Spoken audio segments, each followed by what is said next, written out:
Tere, müstilise šamaani ennustuskaardite kuulajad ja vaatajad. Sel nädalal teen kaardi lugemise sarja, sest jah, sest sellepärast, et mulle tundus, et see on vajalik. Taevas on koos väga koondunud energia, väga paljud planeedid on jäära energias, jäära tugevusega ja selle jäära impulsiivsusega. Ja ega siis planeet ei küsi, kas see jäära tormamine talle sobib või mitte. Ja sellepärast mulle tunduski, et mõned teemad tahavad praegu nagu eriti selgelt välja tulla ja ennast näidata. Sellepärast ma sellel nädalal iga päev esitan kaarditele erinevaid küsimusi. Näiteks, et mis asi on sinu jaoks sel hetkel praegu keeruline, mida tuleb näha, mida tuleb tunda, mida peab lõppema, mida peab nagu ümber mõtestama, kus on näiteks segadus, sellepärast et Neptuun on segaduste planeet natukene. Ja sina saad iga päev valida oma variandi ja kuulata, milline sõnum sind just selle päeva küsimuse kaudu kõige rohkem kõnetab. Nii et seda nädalat võid võtta kui väikest sellist sisemist teekonda ja võid tulla siis iga päev uuesti kuulama. Vali kaart ja vaata, kuidas need sõnumid siis nädala jooksul omavahel kokku hakkavad mängima. Ja nädala lõpus võid ju enda jaoks teha väikese kokkuvõtte, et mis teema kõige rohkem puudutas, mis kordus, mis sai selgemaks, võib-olla millele rohkem tähelepanu pöörata. Aga loomulikult, ega seda sarja ei pea kuulama ainult nii, et kõik päevad pead kuulama ja läbi katsuma. Võib-olla lihtsalt selle nädala jooksul kõnetab sind ainult üks kindel küsimus ja järgmistel nädalatel kõnetab hoopis teine küsimus. Kaardiladumised ei saagi olla nagu ühenädalased või neid, nii kui sinul tuleb impulss mingisugust infot teada, siis kaardid annavad ikkagi selle info selleks hetkeks sulle selle edasi. Nii et sellest nädalast võib saada siis võib-olla sihuke peegeldus sulle või mõni taipamine või väike suunamuutus. Ja ma arvan, et see sari sobib sulle, kui sa tunned, et sinu sees on nagu hästi palju liikumist, aga palju küsimusi, ei tea, kuhu poole minna, mida teha. Et kas tõesti niimoodi, et istuda, mediteerida ja vaadata iseenda sisse või hoopiski jooksma minna või sahtleid koristada. Nii et ma üldse ei imesta, et kõigil meil mingi selline soov on, sest see jäära energia nende planeetide mõjuga on ikkagi suht selline energiline. Aga esimene kaardi lugemine on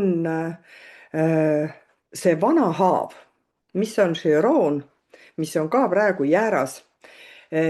Ja see vana haav on minu jaoks selline, et mis jäära puhul võib välja tulla, et ma ei tea, mida nagu valida. Kas on see, et ma peaksin selle haava kinni kasvatama, aga kogu aeg nagu midagi sügeleb ja tahaks nagu kratsida seda. Kas ma peaks rohtu peale panema, kas ma peaks üldse arsti juurde minema, kas ma ise parandan, kas ma ei peaks üldse tähelepanu pöörama. Ja vot seal ongi see, milline vana haav, hirm, sisemine selline valupunkt hoiab mind nagu kinni, teeb selle elu keerulisemaks. Ja see küsimus, küsi iseendalt, miks on praegusel hetkel sul keeruline? Mis on sinu jaoks keeruline? Vahel ei ole asi selles, et sa ei oska või ei taha või vaid mõnikord on selline tunne, et me oleme jõudnud sellisesse kohta, kus vana mõte või vana töö või suhe enam hästi ei toimi, uus ei ole päriselt veel nagu kuju võtnud ja siin saadki valida kolme variandi vahel. Kui sa valisid esimese kaardi suitsune peegel, siis selle kaardi puhul no, vaatan, et võib keerulisus tulla just sellest, et sinu pilt ei olegi päris selge. Võib-olla oled sa olnud olukorras, kus sa ei saa piisavat ausat tagasisidet. Teised ei ütle päriselt, mida nad mõtlevad, mida nad tunnevad, mida nad sinult soovivad, kas suhtes, kas tööoludes. Ja võib-olla sina ise ka ei ole tahtnud endale tunnistada, mis tegelikult päriselt toimub. Ja kui peegel on, noh, siin on nagu suitsune, aga kui peegel on meil looriga varjatud, siis ongi nagu raske edasi liikuda. Sest sa ei näe nagu iseennast täpselt, sa ei näe täpselt, kuhu sa pead liikuma. Sa ei näe võib-olla isegi seda, kus kohas sa seisad, jah. Ja see kaart võib näidata ka seda, et sa oled püüdnud nagu teha midagi oma parima tahtmise järgi, aga sageli on see, et meie partnerid on kõige paremad peegeldused, meie lapsed, meie töökollektiiv, kellega me igapäevaselt suhtleme, on kõige parem peegeldus meile. Aga kui keegi ei ütle, et see on soolane, et see on viltu, et see on pehme, kui mitte keegi ei ütle, siis meil on väga raske nagu edasi liikuda, sest me oleme segaduses, jah. Ja kas sa ei tea, et kas see, mida sa teed, on teistele kasulik, kas see suund on õige, kas see asi töötab, kas see kõnetab üldse teisi. Vot see tagasiside on väga vajalik ja see tekitab meil ebakindlust. Nii et siin see keeruline asi ongi, et sa tunned ennast ebakindlalt, sest sulle ja sa ise ei ole suutnud endale tagasisidet anda. Ja sa vajad lihtsalt ausamat pilku, jah. Kas iseendalt või teistelt. Midagi ei lähe kergemaks, kui udu ei ole hajunud. Ja selle peegeldusega ehk tagasisidega, mis siin kaardist ka välja tuleb, siin on ju sul silmad suletud. Võib-olla on see, et sa oled saanud tagasisidet, aga sa ei usu seda. Võib-olla on sind kiidetud, aga sa ikka ei usu. Võib-olla on laidetud, aga sa arvad, et sinul on ikka õigus, sa ei ole võtnud sellest, mida ma peaksin tegema. Nii et mitte minu, vaid kaardi selline ravim selleks puhuks või kutse on see, et sa ei saa enne ka enda sisse vaadata, kui sa usaldad teisi. Ja võib-olla sa pead ausalt ära kuulama oma paarilise või oma lapse, kui ta midagi räägib. Või on ka vaja psühholoogi poole pöörduda, täiesti neutraalse inimese poole pöörduda, et ta avaks sinu ümbritsevat maailma. Teine, kes valis madu, see kaart on tulnud tagurpidi ja siin võib see keerulisus tulla sellest, et mingi muutus on pooleli. Siin on nagu see madu on nagu pooleks ühele poole, teisele poole ja sa ei ole veel valmis päriselt otsust tegema ja see teebki selle keeruliseks, et midagi on juba nagu pooleks läinud, kaheks läinud või sulle tundub, et sa pead nagu pooli valima, kas selle suuna või teise suuna või kahe võimaluse vahel või võib-olla kahe inimese vahel, kahe töökoha vahel, kahe elukoha vahel. Siin on just kaks asja. Nii et see ongi kas ma jään vanasse või ma liigun edasi, kas ma lähen sinna või jään sellesse vanasse energiasse. Ja keeruliseks teebki selle, et sa tahaksid olla kõigile nagu hea, veel kõike koos hoida, mitte kellelegi haiget teha, aga elu küsib sinu valikut, mitte kellegi teise valikut.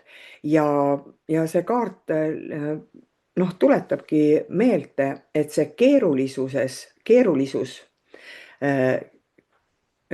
tuleb sisemisest või välisest sellisest nagu hargnemisest. Mulle vahepeal tundub nagu tõmmataks siis mingit köit, mis niimoodi jupi haaval niimoodi läheb järjest peenemaks ja peenemaks, need niidid tulevad seal piu-piu välja ja ikka veel nagu hoiad, et sa saad nagu aru, et tegelikult ei ole enam vaja nagu mitte millegist kinni hoida, aga vot kumba nöörijuppi siis nüüd käes hoida, jah. Nii et see kaart ütleb, et sa ei saa seista nagu lõputult kahe tee vahel. Mingil hetkel tuleb sul endal valida, kuhu poole sa oma energiat annad, kuhu poole sa iseennast jagad ja võib-olla see ravim või kutse, mis siin see madu veel ütleb, mul on selline tunne, et ta ütleb, et mõtle, nagu ma enne tõin selle nööri, et kui sa seoksid selle nööri uuesti kinni, kas sulle see sõlm meeldib? Jah, ehk sa vaataksid tagasi, kas see suhe, kas see töö, kas see olukord, kui see oleks nagu uuesti, kas sa valiksid selle? Jah. Ja kolmas kaart, kui sa valisid kotkas, mis on tagurpidi, selle variandi puhul võib keerulisus tulla nagu kurnatusest või ülemõtlemisest, ületöötamisest. Selline tunne, et nagu oled kinni jäänud millegisse, sa ei näe seda suurt pilti või oled sa nagu liiga kaua olnud mingisuguse pinge all. Ja enda vastu karm või on keegi teine sulle nagu ka ütelnud, et mida sa mässad, on ju, et tee juba kiiremini valmis ja see oleks pidanud juba eile valmis olema. Ja sa ise ka nagu tuletad endale neid vanu selliseid vigu võib-olla meelte või et ütled, et nojah, näed, ma olengi ise süüdi ja mis ma ise tegin ja ma ju ütlesin ja noh, midagi sellist. Ja see teeb olukorra sinu jaoks veelgi raskemaks, sellepärast et tõusta kõrgemale nagu kotkas ja näha selgemalt, jääd sa ise nagu selle pinge sisse kinni. Ja see pinge praegusel hetkel ongi, et su meel ja energia tegelikult vajavad rahunemist, rahustamist. Sest enne, kui sa saad kõrgemale tõusta, on peas oma see tulekahju nagu vaiksemaks muuta. Ma tõeliselt näen siin nagu juuksed põleksid peas, jah. Et kas see on peavalu, võib-olla ongi mingisugune haigus, mis on seotud vererõhu ja peavaludega. Ka siis pead sa ju aja maha võtma, sa ei saa edasi tormata, et las see pea valutab, on ju. Mis sa teed, kui sul reaalselt midagi põleb, on ju? Me hakkame seda kustutama ja siis me hakkame mõtlema, et aga miks ta üldse põlema läks. Ja vot siin ongi see ravim või kutse, et leia see aeg, see koht, see inimene, see meetod, kuidas ennast kõigepealt seda meelt, energiat, olukorda rahustada